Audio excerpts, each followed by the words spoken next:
Olá, bom dia pra você, tudo bem? Hoje começa o horário de verão. Já acertou o seu relógio? Está na hora do Alto Esporte. E a gente abre esse programa com arte. Até 2 portas de Fusca servem de suporte para o artista falar de trânsito.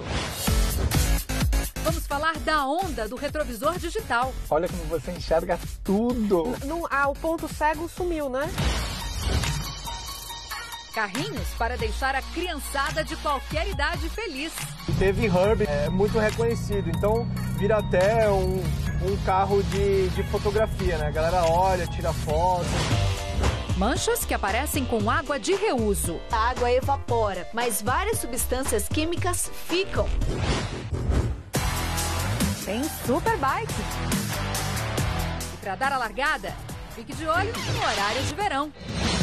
E aí, já acertou o relógio do seu carro? O horário de verão já começou e vai até o dia 17 de fevereiro. Nesses primeiros dias, essa 1 hora de sono perdida deixa a gente mais desatento na hora de dirigir. A ciência que estuda o nosso relógio biológico é a cronobiologia. Este ano, 3 ganhadores do Prêmio Nobel de Medicina são dessa área. Eles descobriram os mecanismos moleculares que regulam a pressão arterial, a temperatura corporal, o sono e até o humor. O professor Luiz Mena Barreto é um dos pesquisadores mais importantes do Brasil nesse campo. E aí, professor, conta pra gente, como é que o horário de verão interfere no funcionamento do nosso corpo? Uma das coisas mais evidentes é o aumento da irritabilidade. Então a pessoa briga mais no trânsito, reclama quando leva uma fechada. Não é à toa que diversas pesquisas mostram um aumento de acidentes de trânsito. As pessoas estão menos atentas, mais irritáveis, reflexos atenuados. No Canadá, um estudo mostrou um aumento de 8% no número de acidentes no dia seguinte à mudança. A Roberta morre de medo de acontecer alguma coisa. Ela fica acabada quando tem que adiantar o relógio. Levanta às 5 da manhã para trabalhar. E como é que seu corpo fica quando você tem que acordar 1 hora mais cedo? Eu fico com mais sono, sim. Tem que redobrar a atenção, né? Você sente dificuldade para dirigir? Tem que abrir o vidro ou ligar o som para tentar não cochilar, né? Ela dirige por mais ou menos meia hora para chegar até a estação onde pega o metrô. Eu procuro andar mais devagar, prestar mais atenção. Esse desconforto dura por quanto tempo? Eu acho que o primeiro mês é mais difícil. Depois melhora um pouco, não que fique 100%. Cada pessoa reage de um jeito. Também tem gente que gosta da mudança. Pra mim, eu acho bom. Porque quando é mais cedo, sai pra pegar o horário mais fresquinho. Vários países adotam o horário de verão. E essa história começou lá atrás. A primeira tentativa foi para economizar velas em 1784 nos Estados Unidos. Não pegou. O horário de verão começou mesmo na Primeira Guerra Mundial na Alemanha, porque o país queria economizar na produção de carvão. Qual é a dica que o senhor pode dar para que as pessoas possam fazer uma transição mais suave ou rapidamente se adaptar ao horário de verão? O que eu recomendo que as pessoas façam é se conhecer melhor, fazendo, por exemplo, um diário de sono. Quer ver como funciona? Você anota tudo numa tabela. Quando dá aquela canseira e vem o bocejo, o horário em que você foi dormir, quando você acordou e o seu humor ao se levantar. Depois de um mês, você vai saber quanto tempo de sono te faz bem e o melhor horário para você ir para a cama. Agora, para os primeiros dias do horário de verão, a indicação dos especialistas é evitar viagens longas. Mas se o sono bater, para não correr risco algum, o ideal é parar o carro num local seguro e dar aquela cochilada. Agora, se não for possível, ao menos saia para arejar. E só volte a dirigir quando tiver a certeza de que está bem, porque sono e direção não combinam de jeito nenhum.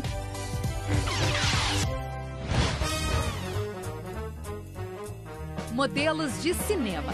Alguns foram para as telas, outros bem que mereciam. O Lincoln Zephyr 1940 é cheio de personalidade. Teto rebaixado e um recorte de cores que dão a sensação de movimento mesmo com o carro parado. O Chrysler Turbine esconde no motor uma ideia maluca de propulsão por turbinas. Tudo no carro lembra os equipamentos de um avião.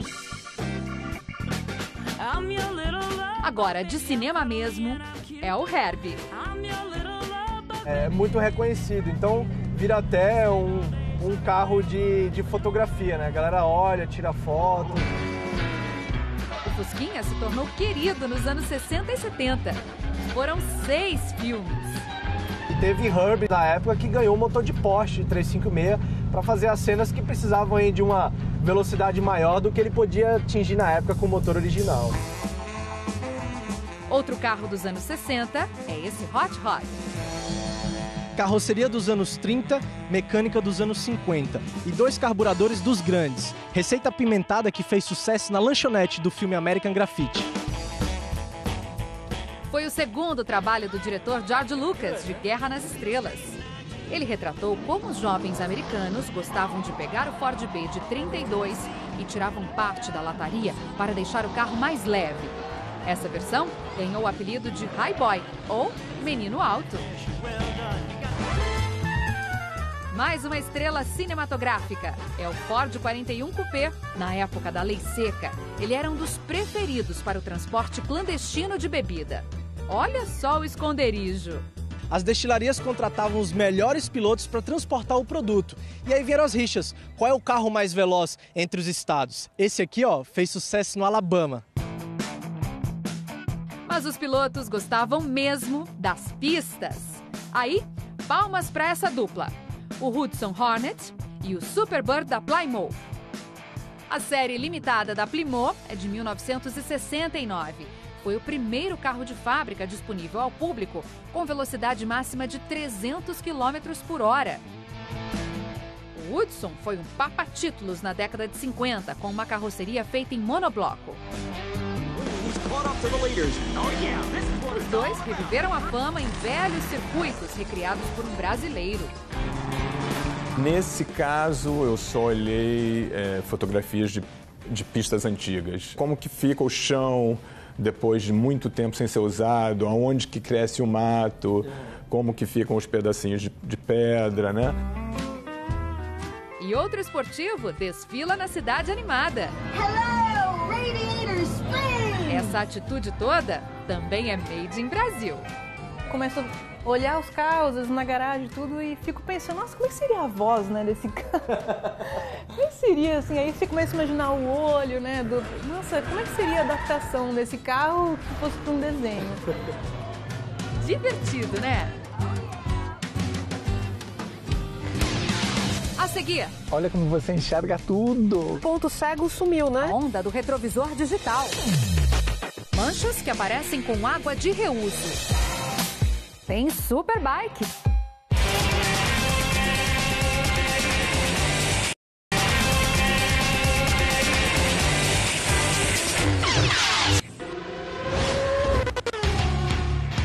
Motor no limite. Freadas fortes. Público de olho em cada ultrapassagem. A cada etapa, os pilotos da Superbike levam um espetáculo cada vez mais emocionante para o circuito. Agora, repara no movimento deles para fazer as curvas de forma mais rápida.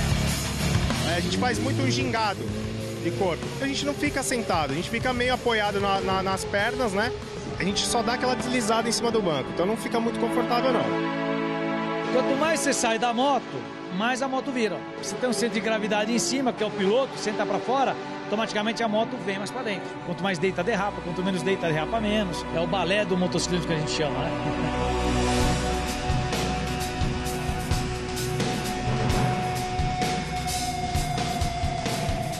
E na hora de dividir as curvas, a pista fica pequena. Às vezes dá um totozinho no outro, dá uma esbarrada, é normal. Sendo uma briga limpa assim, é legal de se ver. Manetes ganharam um acessório para evitar esbarrões no freio quando a aproximação é muita. É muito mais seguro, né? E é um plásticozinho, você fala, isso aí não protege, mas protege sim. Para competir, não é só acelerar. Tem que entender o estilo de pilotagem dos adversários. Eric, Perluide, Barros, os caras vêm, Diego, Faustino, ele vem, a hora que você vacilou, ele enfiou a moto no canto aqui que você fala, meu, de onde que vai? Nos ajuda, né? Porque vai nos ensinando, vai mostrando como que a gente pode fazer de uma forma diferente, isso é bem bacana. Normalmente, na reta, a gente fica aqui carenado, apoia aqui o queixo no tanque, chegou na freada, levantou o corpo, para ter um pouquinho também de arrasto e parar mais a moto. E já, se a curva é para a direita, vem com o corpo para a direita um pouco na freada e vai descendo. E aí no meio da curva já vai com o joelho e o cotovelo no chão. Fez a curva, acelerou e já vai aos poucos voltando para em cima da moto. Um S, então você vem aqui, tá, para a esquerda e aí já pula para a direita. Muito mais rápido, né? Eu fiz devagar para vocês entenderem. Mas é tipo, tá aqui, já pula para outro lado. A posição muda um pouco em curvas rápidas, curvas mais fechadas, ou mesmo quando o piloto tem que controlar o desgaste do pneu e forçar a tração da roda traseira. O domínio do pêndulo faz toda a diferença na hora de ultrapassar. Às vezes o piloto rápido dá uma errada, você não está esperando ultrapassar ele, mas ele dá uma errada, abre uma chance de você ultrapassar. Isso tem que estar pronto para fazer. Normalmente se estuda, quando você está competindo se estuda. Mas tem as improvisadas também, que você chega, já de bate pronto e passa. Faltam 2 etapas para fechar a temporada. Por enquanto, a classificação é essa. A próxima etapa da Superbike acontece domingo, em Goiânia.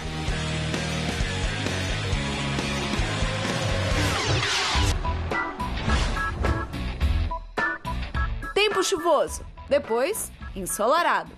Primavera é assim, mas quando tá aquela secura, aí parece que levanta aquela poeira, né? E um dia só, o carro fica assim, uma tristeza. Tem que lavar, mas como não dá para gastar água à toa, que seja com água de reuso.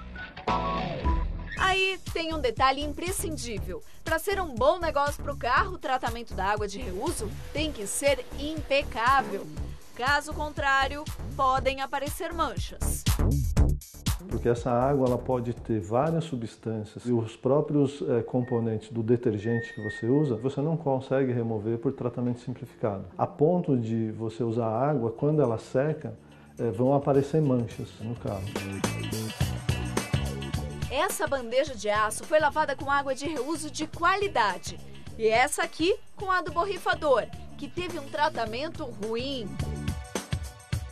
Olha a diferença. Não parece a mancha de quando nós não tiramos bem o sabão do carro? Com o capô dividido, também testamos. De um lado, sabão mal removido e aqui, água de reuso sem tratamento adequado.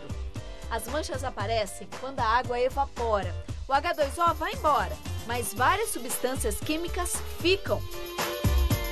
E se isso acontecer muitas vezes, se liga! Aí ela vai começar a atacar a pintura. Algumas dessas substâncias elas podem ficar presas, né, na pintura e você não consegue remover mais por ação mecânica. Na camada de verniz. Isso. Aí você vai ter que usar polimento. Também podem aparecer manchas nos vidros. Água de reuso não é só a da chuva que a gente guarda, é qualquer uma utilizada mais de uma vez. Exemplo, tem gente que usa a mesma água das roupas no chão. Em algumas cidades como São Paulo, isso é lei. Lava rápido, não pode usar água da torneira. Quer levar o carro num posto de lavagem que faz certinho? Então presta atenção se ele tem uma estação de tratamento como essa. É ela que vai garantir uma água limpinha. Funciona assim. A água que sai do carro com sabão e sujeira cai numa valeta. Depois segue para um reservatório com areia que separa água de óleo. Dali começa o tratamento em 3 cilindros. Um corrige o pH, outro separa as substâncias que estão junto com a água. E a gente nem acredita, viu? Mas olha a sujeira. Por último, a água passa pelo filtro e é adicionado cloro. Sai bem diferente da que entrou. Mesmo com tudo isso, o reuso tem validade. De 5 a 7 vezes. Depois disso, tem que reciclar essa água, tem que trocar a água, porque ela satura. Imagina mais ou menos você ter um copo com... Você vai colocando açúcar e vai mexendo. Vai chegar uma hora que você vai ver o açúcar fica embaixo. Aqui a gente pode comparar a mesma coisa. Antes a gente gastava 4 caminhões de água de 10 mil litros por mês. Hoje a gente compra apenas um caminhão para ir renovando esse estoque de água, porque ela não é infindável, né? Por carro, numa lavagem, se vão aproximadamente 200 litros. Agora, se o posto renova ou não a água, difícil ter certeza. Por isso, fica de olho se não vão aparecer umas manchinhas aqui, outras ali. A seguir, até 2 portas de Fusca servem de suporte para o artista falar de trânsito. E a onda do retrovisor digital.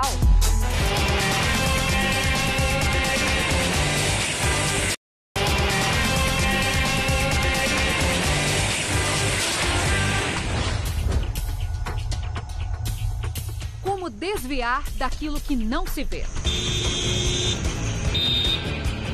Óbvio, estava no meu ponto cego ali. E hoje você tem tecnologias que são câmeras que ficam ali no espelho retrovisor que com certeza teria evitado esse conflito. A Gisele adora todo tipo de tecnologia e mal pode esperar por um futuro sem espelhos. Vamos imaginar que você está indo aqui e você quer mudar de faixa à sua direita, tá bom? Tá bom. Dá a seta para a direita. Ah! O que você achou? Olha como você enxerga tudo. O ponto cego sumiu, né? Desapareceu. Esse sistema usa uma câmera que fica embaixo do retrovisor direito. Ela é acionada quando o motorista dá seta para a direita. Ele acaba anulando o espelho retrovisor. Porque ele te dá uma informação muito mais clara, ampla, eliminando, né, muito do ponto cego de tudo que corre à sua direita. Às vezes o obstáculo ele não se esconde nessa faixa próxima do carro. Ele se esconde alguns centímetros ou metros. Não, tanto que às vezes a gente faz esse movimento, né, de ir para frente para conseguir enxergar. Com a câmera você não precisa. Não precisa. Olha o tamanho e olha com que nitidez ela te mostra isso. E esses tracinhos são... Quanto que equivale aqui de medida, será? É praticamente o limite do espelho retrovisor. Ou seja, ele enxerga bem mais que o espelho retrovisor. É verdade. Até aqui, ó. Algo que o espelho retrovisor não está conseguindo enxergar, entra na câmera. Vou falar, hein? Depois viver sem isso deve ser difícil, hein? Aqui no Brasil, dirigir com câmeras no lugar de espelhos é possível. Mas sem espelhos ainda não rola. Esse tipo de opção tem sido muito testada. Na Europa, já tem desenvolvimento para categorias que correm nas 24 horas de Le Mans. Nada de espelhos, só o monitor, que além de mostrar o que está atrás do piloto, avisa quando um carro se aproxima em alta velocidade para ultrapassagem e de qual direção ele vem vindo. Conceitos como o Audi a-tron 4 e o BMW i8 Concept têm apenas pequenas câmeras. E o ganho aerodinâmico é grande.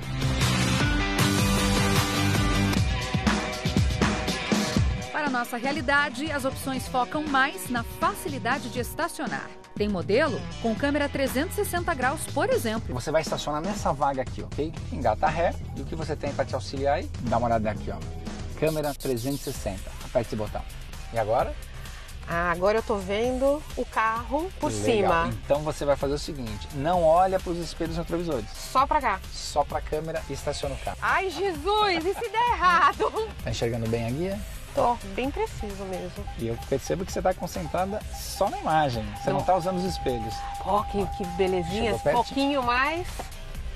Tocaria. Realmente eu só olhei na 360. Mas a câmera de ré é a mais utilizada e ela pode vir de fábrica ou fazer parte de um kit. Câmera e retrovisor saem por cerca de R$100. E ainda tem o custo da mão de obra de instalação. É algo do qual a gente consegue se adaptar? Então vamos fazer diferente. Vamos. Eu vou te perguntar. Vambora. Volto daqui um ano. Aí daqui um ano eu falo se era questão de não utilização, de não ter prática, ou se na verdade é porque é difícil mesmo. Você entendeu? Ela só pediu o carro para ficar um ano do Auto Sport com ela. Test drive, não tem problema nenhum.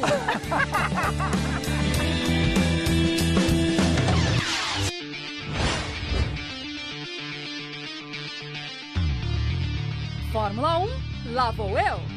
Será? Charles Leclerc está com o título antecipado da Fórmula 2 nas mãos. colocou a faixa de campeão uma etapa antes do final da temporada. O piloto, que integra a escola da Ferrari, fez a lição de casa em Jerez de la Frontera, na Espanha. Melhor tempo na classificação, a 8ª pole do ano e vitória emocionante na prova A1. Nas últimas voltas, o piloto do carro 1 mostrou sangue frio e resistiu à pressão de Oliver Rowland, da Dance, e do companheiro na Prema, Antônio Fuco. Nascido no Principado de Monte Carlo, Leclerc, de 19 anos, fez uma campanha impecável no ano. Em 2016, foi campeão na GP3. Especula-se que o caminho dele pode ser a Sauber, que assinou contrato para usar motores Ferrari atualizados a partir do ano que vem. E os tempos surpreendentes de Leclerc durante a janela de testes da Fórmula 1 em agosto, na Hungria, podem dar um empurrãozinho para estar na principal categoria do mundo em 2018. Ele ficou entre os melhores.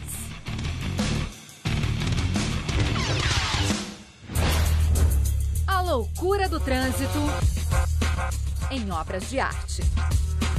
Esta exposição em São Paulo mostra obras que transformaram as mensagens das placas. Aqui, toda a proteção para os pedestres. Nessa outra, a lembrança de um choro. Eu sempre gostei muito das placas de trânsito, né? O amarelo e preto. É uma visualidade muito rápida, muito imediata, de leitura muito imediata. E desde quando você trabalha com o trânsito na sua arte? Pois é, a questão do trânsito tem uma reflexão mais profunda, que é o trânsito como... Todos nós estamos em trânsito, né? A questão do ser humano, a passagem do ser humano pelo planeta, além do automóvel, além do carro, da visualidade da cidade.